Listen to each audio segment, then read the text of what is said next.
Assalamualaikum warahmatullahi wabarakatuh. Perkenalkan, nama saya Ardian Dwi Putranto, Asisten Bidang Harga Perkiraan Sendiri, Divisi Perbendaharaan dan Anggaran PT Sinergi Gula Nusantara.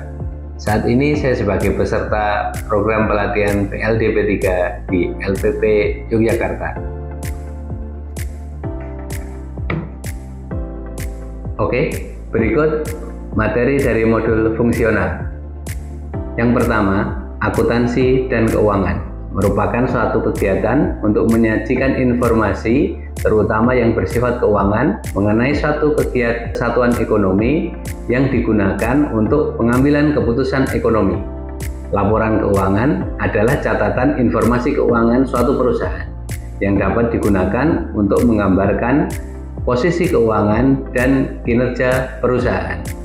Laporan keuangan meliputi 1. Neraca, laporan laba rugi, laporan arus kas, laporan ekuitas, dan catatan laporan keuangan itu sendiri. Berikutnya, pemasaran. Keberhasilan pemasaran ditentukan oleh kemampuan memahami kebutuhan pelanggan serta menawarkan produk yang sesuai.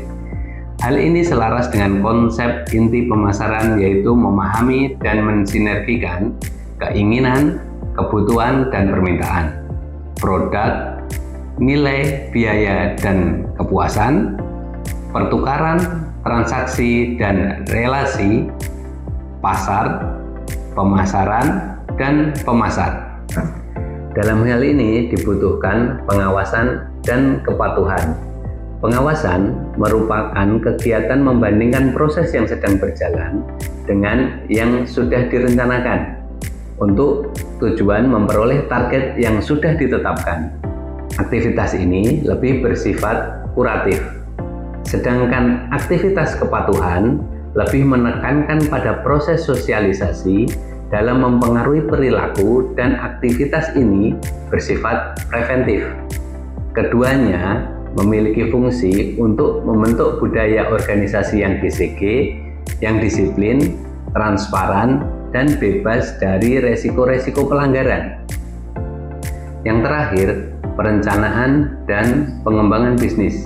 Perencanaan adalah proses memilih sejumlah kegiatan untuk ditetapkan sebagai satu pekerjaan yang harus dilakukan, kapan, bagaimana, dan siapa yang melakukan.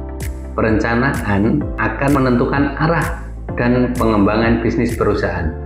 Pengembangan bisnis diperoleh dengan mengoptimalkan aset yang ada dan membuka peluang baru. Optimalisasi aset dilakukan dengan pengklasifikasian aset yang ada berdasarkan operating aset dan peluang bisnisnya.